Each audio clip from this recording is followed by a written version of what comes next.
వేములవాడ గోవిందా గోవిందా.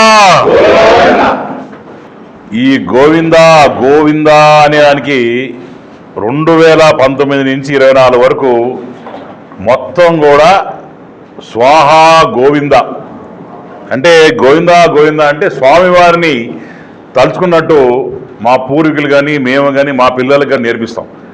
కానీ ఈరోజు గోవిందా గోవిందా అనే దానికి కొత్త అర్థం వచ్చింది.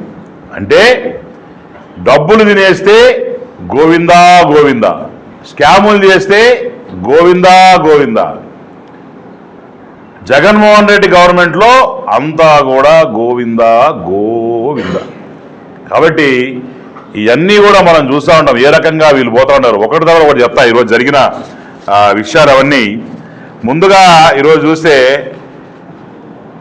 ఎన్నో చూసాము జీవితంలో.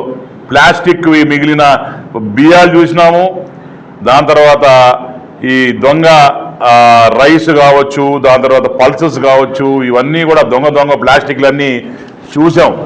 కానీ స్వామివారికే దోకా కొట్టి గోవిందా గోవిందా అన్నట్టు స్వామివారు వెంకటేశ్వర స్వామి ఆయన పాపం అక్కడి నుంచి చూడగలుగుతాడు. కానీ నిజంగానే ఆయనకు ఒక గది ఇచ్చుంటే ఈ పాటికి జగన్మోహన్ రెడ్డి బాగా చంపేచుడు.